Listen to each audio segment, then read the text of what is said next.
India Legal presents Courts Roundup.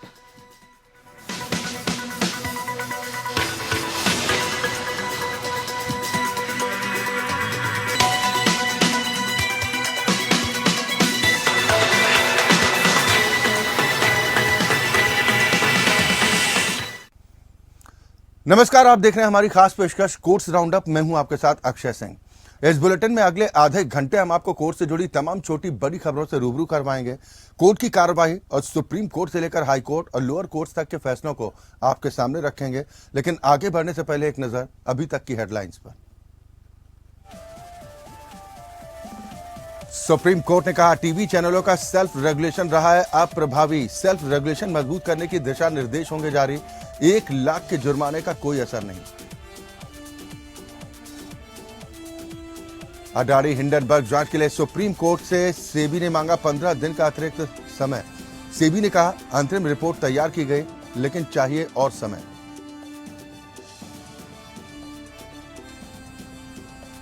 Lakhimpur Kheri Nighasan gangrape हत्याकांड मामले में 4 दोषियों की सजा पर आया फैसला। दुष्कर्म और हत्या के दोषी सुनील और जुनैद को आजीवन कारावास, वहीं आरिफ और करीमुद्दीन को 6-6 साल की सजा। केदारनाथ यात्रा में खच्चरों के साथ दुर्व्यवहार मामले में उत्तराखंड हाईकोर्ट ने जारी किया दिशा निर्देश। कहा, क्रूरता रोकने के लिए संचालकों को काली सूची में डालना होगा। घोड़ों को रात में नहीं किया जाए तैनात।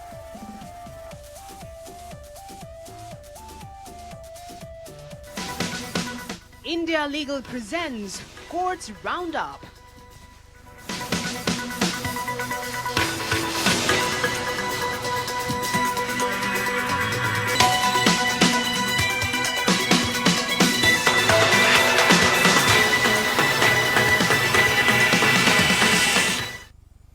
टीवी न्यूज चैनलों के स्वनियमन या फिर कहें सेल्फ रेगुलेशन पर सुनवाई करते हुए सुप्रीम कोर्ट ने कहा कि वो टीवी चैनलों के स्वनियमन को मजबूत करने के लिए दिशा निर्देश जारी करेगा।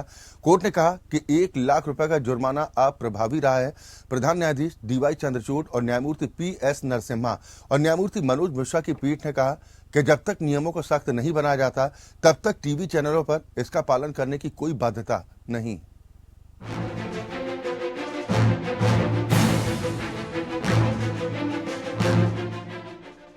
सुप्रीम कोर्ट ने टीवी चैनलों के विनियम पर सुनवाई की। इस दौरान कोर्ट ने कहा है कि टेलीविजन चैनलों का स्वनियमन या सेल्फ रेगुलेशन अप्रभावी साबित हुआ है और अदालत टीवी चैनलों के विनियमन को मजबूत करने के लिए दिशा निर्देश जारी करेगी। प्रधान न्यायाधीश डीवाई चंद्रचूड़ और न्यायमूर्ति पीएस नरसिम्हा और न्यायमूर्ति मनोज मिश्रा की पीठ ने कहा कि जब तक नियमों को सख्त नहीं बनाया जाता तब तक टीवी चैनलों पर इसका पालन करने की कोई बाध्यता नहीं है। सीजेआई चंद्रचूड़ ने पूछा, आप कहते हैं कि टीवी चैनल आत्म संयम बरतते हैं। मैं नहीं जानता कि अदालत में कितने लोग आपसे सहमत होंगे। आप कितना जुर्माना लगाते हैं? 1 लाख। एक चैनल एक दिन में कितना कमाता है? जब तक आप नियमों को सख्त नहीं बनाते किसी भी टीवी चैनल पर इसका पालन करने की कोई बाध्यता नहीं है।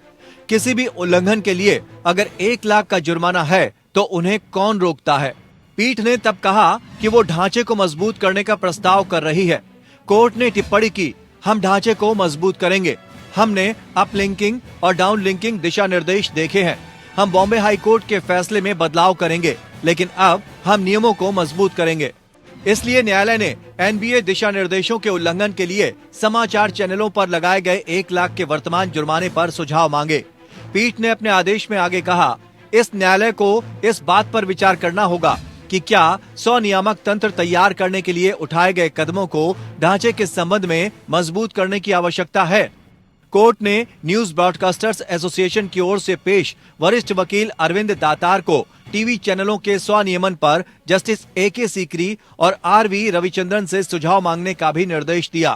पीठ ने निर्देश दिया, श्री दातार जस्टिस सीकरी और रविंद्रन से सुझाव मांगेंगे ताकि इसे अदालत के समक्ष प्रस्तुत किया जा सके।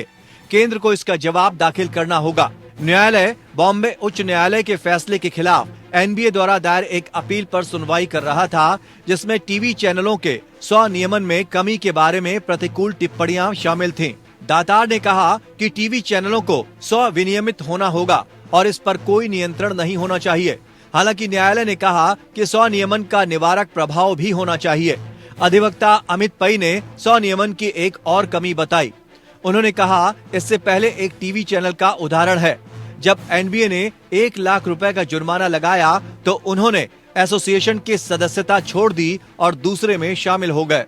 इसके बाद अदालत ने याचिका पर नोटिस जारी किया और एनबीए दिशा निर्देशों के उल्लंघन के लिए समाचार चैनलों पर लगाए गए वर्तमान दंड पर सुझाव भी मांगे।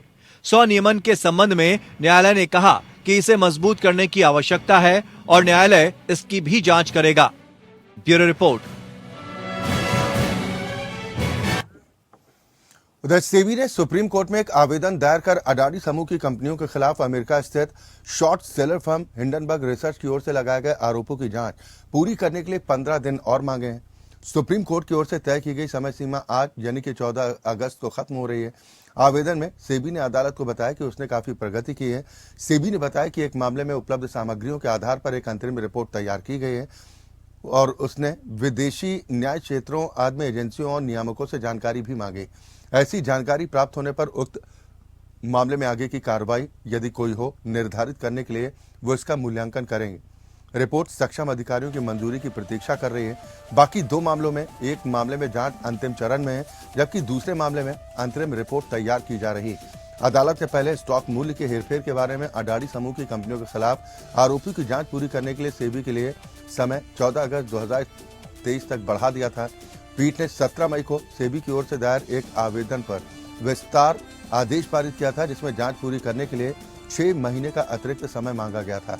शीर्ष अदालत की ओर से 2 मार्च के आदेश के अनुसार मूल रूप से दिया गया 2 महीने का समय 2 मई को ही समाप्त हो गया।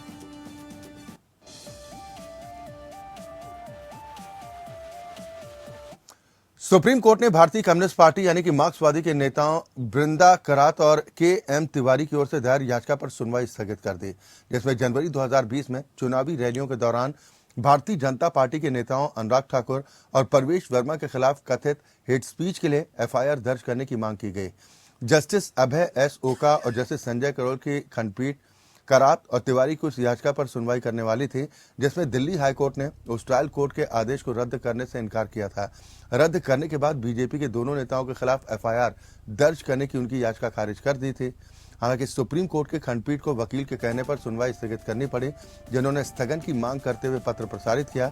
भारतीय कम्युनिस्ट पार्टी यानी कि मार्क्सवादी नेता बृंदा करात और के.एम. तिवारी ने आपराधिक रिट याचिका में दिल्ली हाईकोर्ट का दरवाजा खटखटाया, जब एक निचली अदालत ने बीजेपी नेताओं के खिलाफ एफआईआर दर्ज करने की उनकी याचिका स्वीकार करने से इनकार कर दिया। अगस्त 2020 में दिल्ली के एक ट्रायल कोर्ट ने आईपीसी की विभिन्न धाराओं के तहत अपराधों के लिए एफआईआर दर्ज करने की मांग करने वाली आपराधिक प्रक्रिया संहिता की धारा 156 उपधारा 3 के तहत दायर याचिकाकर्ताओं के आवेदन को यह कहते हुए खारिज कर दिया। कहा गया कि धारा 196 के तहत पूर्व मंजूरी प्रारंभिक चरण में भी संहिता की आवश्यकता है, जिसे करात और तिवारी ने प्राप्त नहीं किया। जून 2022 में दिल्ली हाईकोर्ट ने ट्रायल कोर्ट के आदेश के खिलाफ करात और तिवारी की ओर से दायर रिट याचिका को खारिज कर दिया था। जस्टिस चंद्रधारी सिंह ने कहा कि हालांकि रिट याचिका सुनवाई योग्य है, लेकिन कानून की स्थापित स्थिति के साथ साथ प्रभावी वैकल्पिक उपाय के अस्तित्व पर न्यायिक फैसलों को देखते हुए इस पर विचार नहीं किया जा सकता।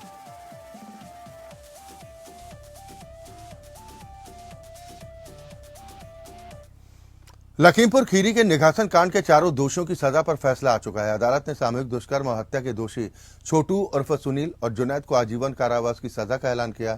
इन दोनों पर 15-15 हजार रुपए का अर्थदंड भी लगाया गया, जबकि आरिफ और करीमुद्दीन को 6-6 साल की सजा सुनाई गई। इन दोनों पर 5-5 हजार का जुर्माना भी लगाया गया।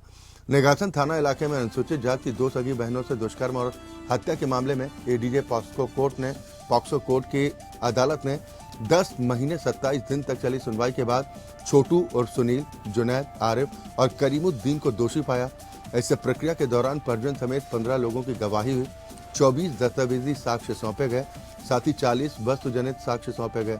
दोनों बहनों की पोस्टमार्टम रिपोर्ट, आयु प्रमाण पत्र, कपड़ों को बतौर साक्ष्य शामिल किया गया। अदालत ने 126 पेज में दोषियों के गुनाह तय किए हैं। बीते 11 अगस्त को कोर्ट ने चारों अभियुक्तों को दोष सिद्ध करार दिया।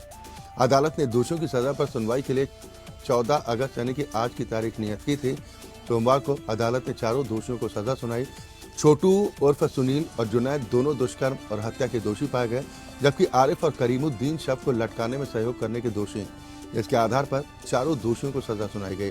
ये घटना 14 सितंबर 2022 को निघासन थाना इलाके के एक गांव में घटित हुई। दुष्कर्म और हत्या के बाद दोनों बहनों के शव बाग में पेड़ से लटका दिए गए थे। इस घटना की जांच के लिए एसआईटी का गठन हुआ था। कुल 6 आरोपियों को जेल भेजा गया था। इनमें से 2 आरोपी घटना के वक्त नाबालिग थे। सुनील उर्फ छोटू के अलावा अन्य सभी आरोपी मृतका के पड़ोस के गांव के ही थे। मामले में 15 सितंबर को मुकदमा दर्ज करने के 14 दिन के अंदर ही 28 सितंबर को पुलिस ने चार्जशीट दाखिल कर दी थी। वो माइनर है, उनकी सुनवाई एक की तो किशोर न्याय बोर्ड में चल रही है, दूसरे की बालक के रूप में हम इसी विशेष न्यायालय पाक्सो में ही चल रही है। उसका जजमेंट बाद में आएगा। सर कन्विक्शन के लिए क्या था? 14/8 को इनके सजा के बिंदु पर सुनवाई होना निश्चित हुआ है। तो सजा का फैसला भी उसी दिन आएगा? हाँ, 14 तारीख को ही सजा पर सुनवाई होगी। 364 धाराएं लगी है सर? 302 है, 34 है, 201 है, 323 है, 452 है, 363 है, 201 IPC और 5G/6 पाक्सो। ये किस पे लगी है? ये जुनैद पे और सुनील उर्फ छोटू पर लगी है। तो बाकी 201 में कौन है? 201 में आरिफ हैं और करीमुद्दीन है। 364 भी हटाया गया सर? 364 हटाया गया, 363 बढ़ाया गया, क्योंकि माइनर है इसलिए 363 जो है उसमें बढ़ोतरी की गई है। बाइक टैक्सी मामले की सुनवाई के दौरान सुप्रीम कोर्ट ने दिल्ली सरकार को मोटर वाहन एग्रीगेटर और डिलीवरी सेवा प्रदाता योजना को अधिसूचित करने के लिए 30 सितंबर तक का समय दिया है। सुनवाई के वक्त उबर मौजूद था और उसने आपत्ति नहीं जताई। दिल्ली सरकार ने सुप्रीम कोर्ट में दलील दी है कि हाईकोर्ट के अंतरिम आदेश के कारण उबर और रैपिडो सवारी पोलिंग के उद्देश्य से दोपहिया वाहनों समेत गैर परिवहन वाहनों का उपयोग जारी रख रहे हैं।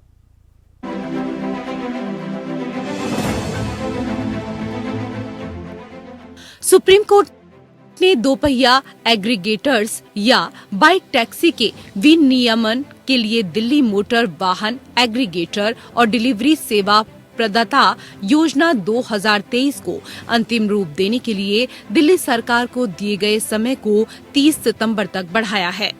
जस्टिस बोस ने दिल्ली सरकार की दलील का जिक्र करते हुए कहा कि नीति 31 जुलाई तक अधिसूचित की जाएगी। अदालत को पहले सूचित किया गया था कि दिल्ली सरकार ने दिल्ली मोटर वाहन एग्रीगेटर और डिलीवरी सेवा प्रदाता योजना 2023 का मसौदा तैयार किया और नीति पर आपत्तियां देने के लिए सार्वजनिक नोटिस जारी किए गए। आपत्तियां प्राप्त करने की अंतिम तिथि 24 जून थी। अदालत को सूचित किया गया कि दिल्ली सरकार का लक्ष्य 31 जुलाई 2023 तक नीति को अधिसूचित करना है। सुप्रीम कोर्ट ने कहा कि तामील किए जाने के बावजूद रैपिडो अदालत में उपस्थित नहीं थी। उत्तरदाताओं में से केवल एक उबर ही उपस्थित थी और उन्होंने समय बढ़ाने पर कोई आपत्ति नहीं जताई। 12 जून को सुप्रीम कोर्ट ने बाइक टैक्सी एग्रीगेटर्स रैपिडो और उबर को दिल्ली में एग्रीगेटर लाइसेंस के बिना बाइक टैक्सी संचालित करने की अनुमति देने वाले दिल्ली हाई कोर्ट के आदेश पर तब तक रोक लगा दी जब तक दिल्ली सरकार इसके लिए अपनी नीति अधिसूचित नहीं कर देती। जस्टिस अनिरुद्ध बोस और जस्टिस राजेश बिंदल की अवकाश पीठ ने दिल्ली हाई कोर्ट द्वारा पारित अंतरिम आदेश पर रोक लगाते हुए दिल्ली सरकार की ओर से सीनियर एडवोकेट मनीष वशिष्ठ का बयान दर्ज किया कि संबंध नीति लागू रहेगी और लाइसेंस व्यवस्था लागू रहेगी। 31 जुलाई 2023 तक चालू हो जाएगा। याचिकाकर्ताओं का प्रतिनिधित्व करने वाले सीनियर वकीलों के अनुरोध पर खंडपीठ ने स्पष्ट रूप से कहा कि एक बार राज्य की अधिसूचना लागू हो जाने के बाद वो समयबद्ध तरीके से आवेदनों से निपटेगा। खंडपीठ ने संबंधित पक्षों को मुख्य मामले की जल्द सुनवाई की मांग को लेकर दिल्ली हाई कोर्ट जाने की भी छूट दी। 19 फरवरी 2023 को दिल्ली सरकार ने सार्वजनिक नोटिस जारी किया जिसमें एग्रीगेटर्स द्वारा दोपहिया वाहनों के उपयोग पर रोक लगा दी गई। सरकार के अनुसार नोटिस इसलिए जारी किया गया था क्योंकि एग्रीगेटर्स द्वारा उचित लाइसेंस या परमिट के बिना दोपहिया वाहनों का उपयोग किया जा रहा है। सार्वजनिक नोटिस को रैपिडो और उबर जैसे एग्रीगेटर्स ने अपने रिट क्षेत्राधिकार का इस्तेमाल करते हुए दिल्ली हाई कोर्ट के समक्ष चुनौती दी थी। Bureau report. उधर केदारनाथ यात्रा में इस्तेमाल होने वाले खच्चरों और घोड़ों के साथ दुर्व्यवहार मामले पर सुनवाई करते हुए उत्तराखंड हाईकोर्ट ने दिशा निर्देश जारी किए हैं। हाईकोर्ट ने कहा कि केदारनाथ यात्रा में इस्तेमाल होने वाले घोड़ों और खच्चरों के साथ दुर्व्यवहार करने वाले मालिकों को ब्लैकलिस्ट किया जाए। न्यायालय ने राज्य से घोड़ों की मौत पर डेटा संकलित करने और ऐसी मौतों के कारणों का विश्लेषण करने को भी कहा।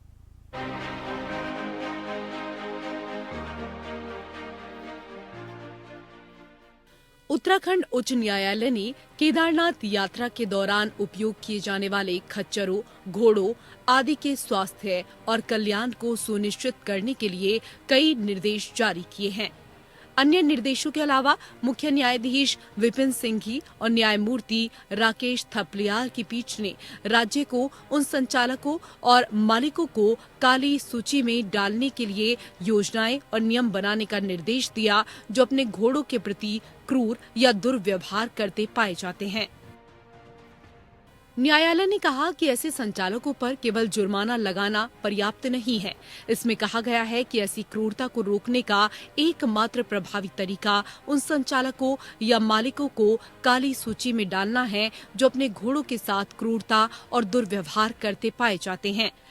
न्यायालय ने रुद्रप्रयाग के जिला मजिस्ट्रेट और अन्य अधिकारियों को ये सुनिश्चित करने का भी निर्देश दिया कि ऐसे घोड़ों को सूर्यास्त और सूर्योदय के बीच तैनात नहीं किया जाएगा ताकि उन्हें पर्याप्त आराम मिल सके। ये निर्देश केदारनाथ, यमुनोत्री और हेमकुंड साहिब यात्रा में घोड़ों के उपयोग पर लागू होता है। न्यायालय ने आगे आदेश दिया कि यात्रा मार्ग की शुरुआत में केवल पंजीकृत घोड़े और संचालकों को ही बैरियर पार करने की अनुमति दी जानी चाहिए। उन्होंने न्यायालय को ये भी बताया कि जो घोड़े अब तीर्थ यात्रियों को ले जाने के लिए उपयुक्त नहीं माने जाते, उन पर अक्सर प्रावधानों, कच्चे माल और उपकरणों को ले जाने के लिए क्षमता से अधिक भार डाला जाता है। उन्होंने कहा कि जब वो भार उठाने में सक्षम नहीं होते तो उनके साथ क्रूर और हिंसक व्यवहार किया जाता है जिसकी वजह से उनकी मृत्यु हो जाती है। उन्होंने ये भी आरोप लगाया कि कभी-कभी संचालकों द्वारा घोड़ों के साथ अत्यधिक क्रूरता का व्यवहार किया जाता है ताकि जब वो मर जाएं तो उनके बीमा दावे परिपक्व हो जाएं। न्यायालय ने राज्य से घोड़ों की मौत पर डेटा संकलित करने और ऐसी मौत के कारणों का विश्लेषण करने के लिए कहा। न्यायालय ने ये भी कहा कि केवल वास्तविक बीमा दावों को ही अनुमति दी जानी चाहिए जहां घोड़ों की मौत उन कारणों से होती है जिनका जिम्मेदार संचालक नहीं होता। विशेष रूप से उच्च न्यायालय ने राज्य को तीर्थ यात्रा मार्ग पर भगदड़ निवारण तंत्र लागू करने का भी निर्देश दिया ताकि बड़ी संख्या में लोगों से जुड़ी किसी भी दुर्घटना को रोका जा सके। न्यायालय ने इस बात पर भी जोर दिया कि मार्गों से गुजरने वाले तीर्थयात्रियों और अन्य लोगों की सुरक्षा सुनिश्चित करना राज्य की जिम्मेदारी है। मामले पर 20 सितंबर को फिर से सुनवाई होगी। Bureau report.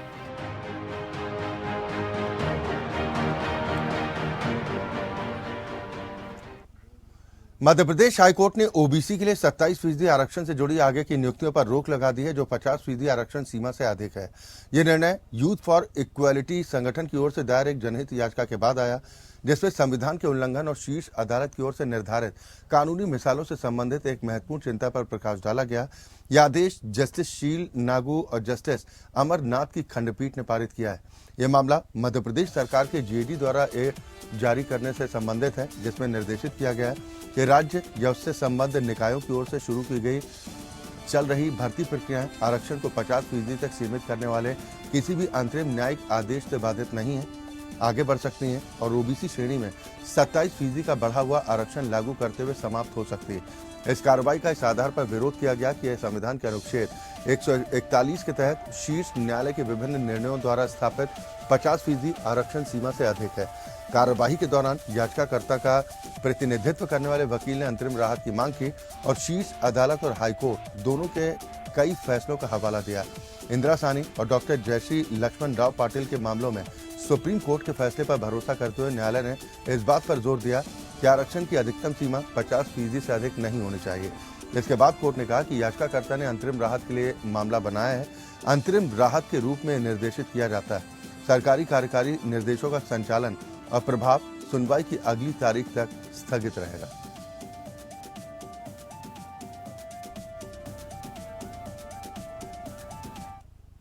केंद्र सरकार ने भारतीय कानूनों में बदलाव का प्रस्ताव पेश किया है। आईपीसी, सीआरपीसी और एविडेंस एक्ट अंग्रेजों के जमाने के कानून थे। 2019 में ही इसको लेकर आमूलचूल परिवर्तन पर विचार शुरू हुआ था। करीब 4 साल के मंथन के बाद यह प्रस्ताव पेश किया गया, जिसके तहत राजद्रोह के कानून को भारत की एकता, संप्रभुता और अखंडता को खतरे में डालने वाले कृत्य के तौर पर देखा गया। इसमें न्यूनतम सजा 3 साल से बढ़ाकर 7 साल कर दी गई। वहीं आतंकवाद के खिलाफ नए प्रस्ताव में मौत की सजा है। इसी तरह के कई बदलाव किए गए।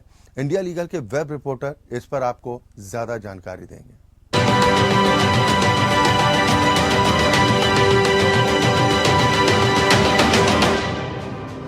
बीते दिनों जब देश के माननीय गृह मंत्री अमित शाह जी ने आईपीसी, सीआरपीसी और इंडियन एविडेंस एक्ट को रिप्लेस करते हुए 3 नए कानून लाए तो सवाल उठने लगा कि वो बदलाव क्या होंगे। तो आइए डालते हैं इस पर एक नजर। सेडिशन के प्रोविजन को हटाते हुए सरकार ने इस पर नया कानून बनाया है, जिसे ऑफेंसेस अगेंस्ट स्टेट और टेरिटोरियल सोवरेनिटी का नाम दिया गया है। पूरे प्रक्रिया को ऑनलाइन करके वीडियो कॉन्फ्रेंसिंग के थ्रू करने का प्रोविजन रखा गया है, जो कि भारत के बदलते तकनीकीकरण का भी एक सिंबल होगा। उसके अलावा पहली बार इस बिल के तहत आतंकवाद शब्द को डिफाइन किया गया है, जो कि इससे पहले आईपीसी या भारत के किसी भी कानून में सम्मिलित नहीं था। महिलाओं के खिलाफ कानून पर विशेष ध्यान देते हुए महिला के खिलाफ किए गए गैंग रेप के लिए मिनिमम 20 इयर्स इंप्रिजनमेंट से लेकर लाइफ टाइम सेंटेंस से लेकर सजाए मौत तक का प्रावधान इसमें डाला गया है। खास बात यह है कि महिलाओं के खिलाफ नौकरी, शादी या अन्य छलावा देकर उनके अगेंस्ट सेक्सुअल एक्सप्लॉयटेशन करने वाले लोगों के लिए सख्त कानून बनाया गया है और उन्हें 10 साल तक की सजा हो सकती है।